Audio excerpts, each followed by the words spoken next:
Shalom, salam sejahtera bagi kita semua, salam kebajikan. Pertama-tama, saya mengucapkan terima kasih kepada Bapak Kosma Sari Gunawartasoid selaku dosen pembimbing mata kuliah Ekonomi dan Bisnis Indonesia (UKI).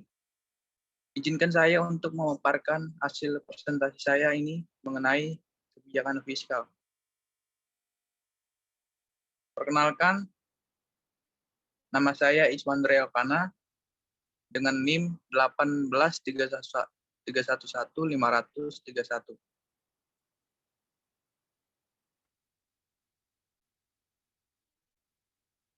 Asal mula kebijakan fiskal. Kebijakan fiskal tumbuh dari ide-ide John Maynard Keynes, seorang ekonom Inggris pada akhir 800-an hingga 900-an, yang menyatakan bahwa pemerintah harus dapat menggunakan pengaruhnya terhadap ekonomi untuk menyeimbangkan fase ekspansi dan kontraksi dari siklus bisnis. Kebijakan fiskal mulai dikenal pada 1930 sebelum 30-an pengeluaran pemerintah sebagai alat pembiayaan kegiatan pemerintah. Pajak hanya sebagai sumber pembiayaan pengeluaran negara. Depresi melanda perekonomian di Asia dan dunia.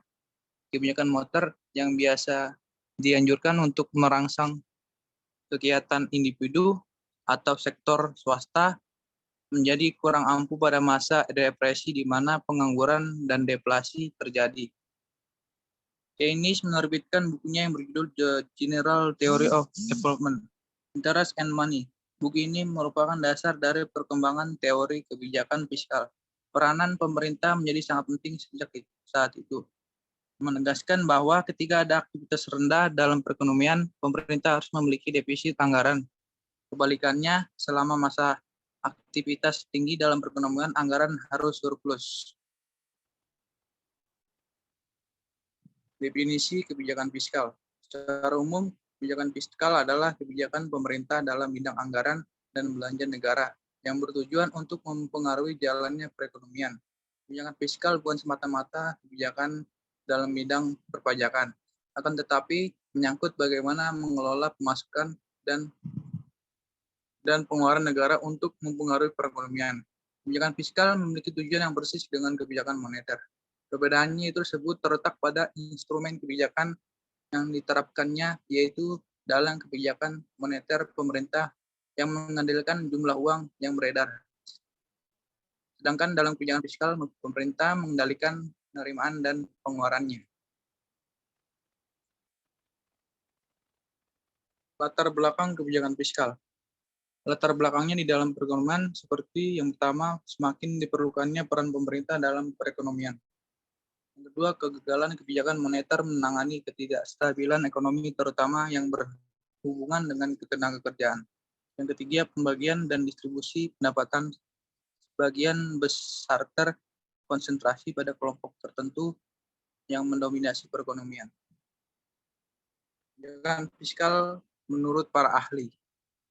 Yang pertama, sebuah kata yang dirujuk dari bahasa Latin, fiscus, yang berarti pemegang kuasa dari keuangan pertama di zaman Romawi kuno. Sedangkan menurut KBBI mengartikan fiskal sebagai segala hal yang berkaitan dengan urusan pendapatan negara atau pajak. Kebijakan fiskal pertama kali dicetuskan oleh John Maynard Keynes asal Inggris pada tahun 1883 berdasarkan menurut pendapat John Maynard Keynes tersebut, kebijakan fiskal dapat membantu negara mencapai kestabilan ekonomi dan bisnis. Hal ini dikarenakan kebijakan tersebut mampu menyesuaikan pengeluaran negara dengan pendapatan yang diterima dari pajak. Yang ketiga, menurut Haryadi, menyatakan kebijakan fiskal merupakan kebijakan ekonomi yang digunakan pemerintah untuk mengarahkan perekonomian suatu negara ke arah yang lebih baik atau dengan yang diinginkan dengan cara mengubah penerimaan dan pengeluaran pemerintah. Yang keempat, menurut Jane, instrumen yang digunakan untuk kebijakan fiskal ini yaitu pengeluaran pemerintah dan pajak.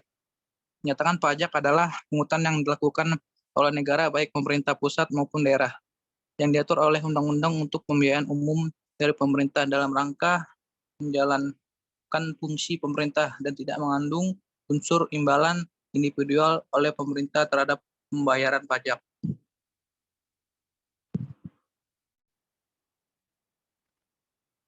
Menurut Rick J. Wilson dalam Suparmoko, kebijakan fiskal merupakan semua tindakan atau usaha untuk meningkatkan kesejahteraan umum melalui pengawasan pemerintah terhadap sumber-sumber ekonomi dengan menggunakan penerimaan dan pengeluaran pemerintah, mobilisasi sumber daya, dan penentuan harga barang dan jasa dari perusahaan-perusahaan.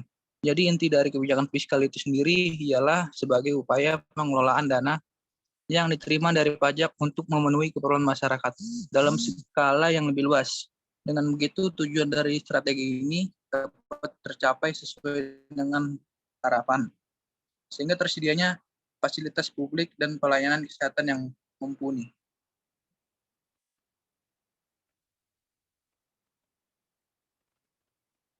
Macam-macam dari kebijakan fiskal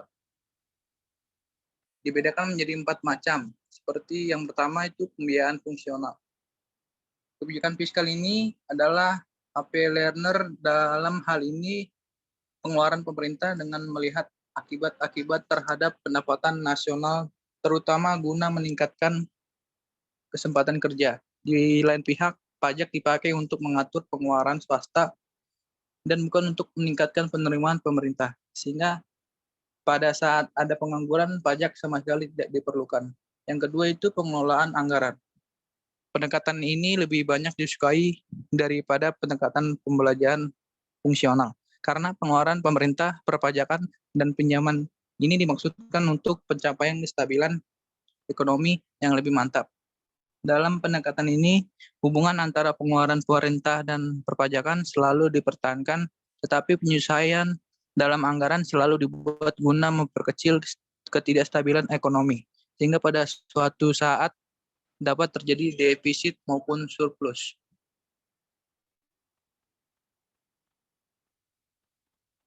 Yang ketiga, stabilisasi anggaran otomatis. Dalam stabilisasi anggaran ini diharapkan terdapat keseimbangan antara penerimaan dan pengeluaran tanpa campur tangan pemerintah yang disengaja. Hal ini dengan stabilisasi anggaran, pengeluaran pemerintah lebih ditekankan pada asas manfaat dan biaya relatif dari berbagai paket program. Pajak ditetapkan sedemikian rupa sehingga terdapat anggaran belanja surplus dalam kesempatan kerja. Yang keempat ada anggaran belanja seimbang. Di dalam cara yang diberlakukan hal ini, anggaran yang disesuaikan dengan suatu keadaan. Tujuannya untuk tercapainya suatu anggaran yang berimbang dalam jangka yang panjang. Pembiayaan fungsional AP Learner. Yang pertama itu dalam pembiayaan fungsional. Pengeluaran pemerintah ditentukan dengan melihat akibat-akibat tidak langsung terhadap pendapatan nasional. Yang kedua, pajak untuk mengatur pengeluaran swasta, bukan untuk meningkatkan penerimaan pemerintah.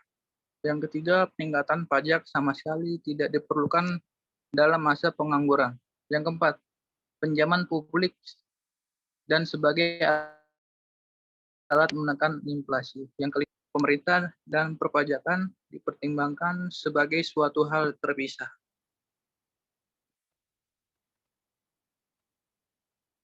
Tujuan dari kebijakan fiskal itu seperti yang pertama mencegah dan mengurangi tingkat pengangguran. Dengan adanya kebijakan fiskal ini, maka diharapkan masalah pengangguran dapat diatasi. Yang kedua itu untuk mempertahankan stabilitas harga pasar agar tidak mengalami penurunan dan lonjakan yang tinggi. Karena penurunan dan lonjakan harga pasar yang tinggi akan berakibat fatal bagi perekonomian negara. Yang ketiga itu untuk memacu pertumbuhan ekonomi negara. Karena pertumbuhan ekonomi merupakan salah satu hal mutlak yang harus diupayakan oleh pemerintah. Pemerintah menerapkan kebijakan fiskal untuk mencari sebuah inovasi baru yang mampu berkontribusi dalam kemajuan perekonomian negara.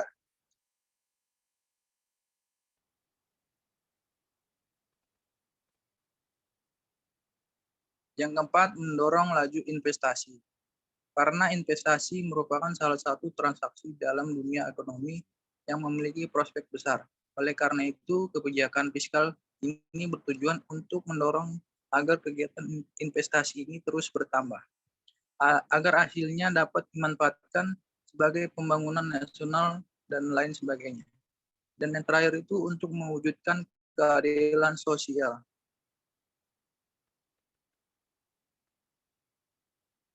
Di sini ada instrumen kebijakan fiskal, yaitu sebagai anggaran belanja seimbang. Anggaran belanja menggunakan perpaduan antara anggaran defisit dan anggaran surplus, yaitu dengan memadukan antara konsep pengeluaran yang lebih banyak daripada pemasukan, dan juga menggunakan konsep pemasukan yang lebih banyak daripada pengeluaran. Yang kedua ada pembiayaan fungsional. Kebijakan fiskal fokus pada penyesuaian anggaran negara dengan menentukan biaya atau anggaran yang digunakan oleh pemerintah. Kebijakan pembiayaan fungsional ini bertujuan untuk menyerap sebanyak-banyaknya tenaga kerja dengan membuka berbagai lapangan pekerjaan baru. Dalam kebijakan ini pula, pajak dan pengeluaran pemerintah ditempatkan atau diposisikan pada tempat yang berbeda. Yang ketiga ada anggaran defisit atau kebijakan fiskal ekspansif, yang merupakan salah satu kebijakan pemerintah yang bertujuan untuk memberikan stimulus pada sebuah perekonomian.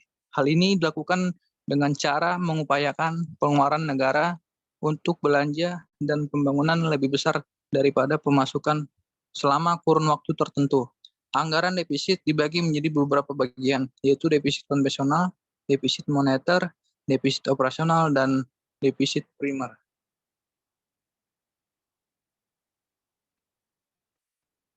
Yang keempat, ada anggaran surplus atau kebijakan fiskal kontraktif. Kebijakan ini dilakukan ketika situasi ekonomi pada kondisi yang ekspansif serta overheating. Hal ini dilakukan untuk menurunkan tekanan dan desakan yang kian tinggi dari permintaan. Yang kelima, stabilitas anggaran otomatis yang dapat diartikan sebagai upaya untuk tetap mempertahankan keadaan dan kondisi perekonomian yang sudah bagus dengan cara menyesuaikan anggaran yang dimiliki negara dengan memperhatikan penggunaan biaya atau dana. Dalam kebijakan ini diusahakan untuk menekan pengeluaran negara dengan sesuatu yang lebih bermanfaat dan tentunya dengan biaya minimum namun bisa menghasilkan banyak hasil. Yang terakhir itu pengelolaan anggaran yang merupakan salah satu usaha dari pemerintah untuk menjaga sebuah kestabilan perekonomian negara. Cara yang dapat dilakukan dengan memanfaatkan serta menggunakan hasil pajak atau sebagai modal dasarnya.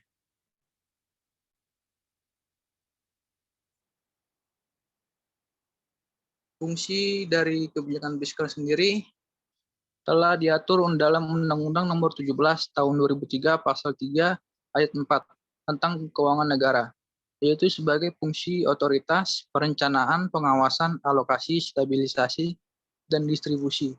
Di antaranya sebagai fungsi otoritas, yaitu ketika anggaran negara menjadi pedoman untuk mencari pendapatan dan belanja untuk tahun yang bersangkutan. Yang kedua itu fungsi perencanaan, merujuk ketika anggaran negara menjadi dasar bagi manajemen dalam merencanakan anggaran tahun yang bersangkutan. Yang ketiga, fungsi pengawasan. Ketika anggaran negara menjadi pedoman untuk menilai apakah kegiatan penyelenggaraan pemerintah negara sesuai dengan ketentuan yang telah ditetapkan. Yang keempat, ada fungsi alokasi, yaitu ketika anggaran negara dialokasikan untuk tujuan mengurangi tingkat pengangguran dan pemborosan sumber daya, serta menambah efisiensi dan efektivitas perekonomian negara. Yang kelima ada fungsi stabilisasi, yaitu ketika anggaran pemerintah menjadi alat untuk memelihara dan mengupayakan keseimbangan fundamental perekonomian. Yang terakhir ada fungsi distribusi, yaitu ketika kebijakan negara membuat kebijakan anggaran dengan adil dan rasa kepatutan. Ada efektivitas kebijakan fiskal. Kebijakan fiskal sendiri ada dua sifat. Yang pertama bersifat ekspansif, seperti menaikkan pengeluaran pemerintah menurunkan pajak dengan tujuan mendorong pertumbuhan produksi DN dan mendorong impor. Yang kedua itu bersifat kontraktif, yaitu seperti menurunkan pengeluaran pemerintah, menaikkan pajak dengan tujuan. Yang ketiga mengurangi produksi DN, yang keempat menurunkan pendapatan masyarakat, dan yang terakhir itu untuk menurunkan impor. Dasar pikiran kebijakan fiskal. Kebijakan fiskal didasarkan pada pemikiran bahwa pemerintah tidak dapat disamakan dengan individu dalam pengaruh dari tindakan masing-masing terhadap masyarakat sebagai keseluruhan.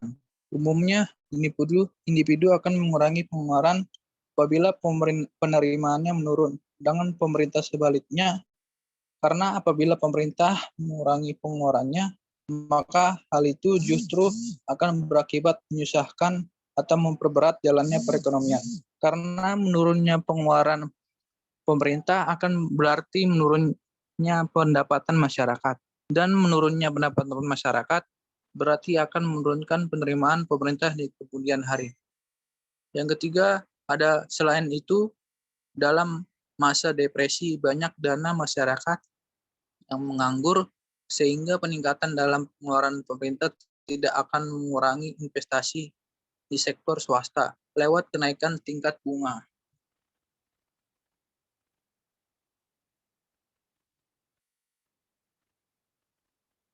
Yang terakhir di sini ada peran dari kebijakan fiskal sendiri.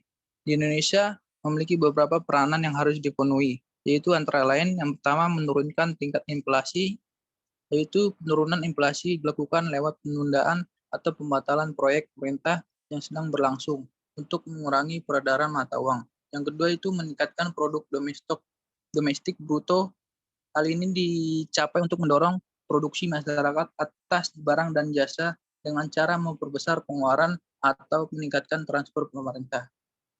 Yang ketiga, mengurangi tingkat pengangguran. Tugas ini dipenuhi lewat cara melakukan proyek pembangunan negara, sehingga pemerintah dapat menciptakan lapangan kerja baru guna mengurangi pengangguran. Yang keempat itu untuk meningkatkan pendapatan masyarakat. Peningkatan ini dapat dilakukan dengan menciptakan lowongan baru dari pembangunan proyek dan merekrut masyarakat sebagai pekerjanya. Yang kelima ada meningkatkan stabilitas perekonomian. Peningkatan kestabilan di tengah ketidakstabilan dapat dilakukan untuk mengurangi dampak internasional fluktuasi siklis. Yang terakhir itu untuk menyejahterakan masyarakat. Peningkatan kesejahteraan masyarakat dapat dilakukan lewat pengaturan pengeluaran pajak, perbelanjaan, dan pengaturan utang sehingga masyarakat lebih sejahtera. Sekian dari pemaparan presentasi kebijakan fiskal. Kurang lebihnya mohon maaf. Terima kasih.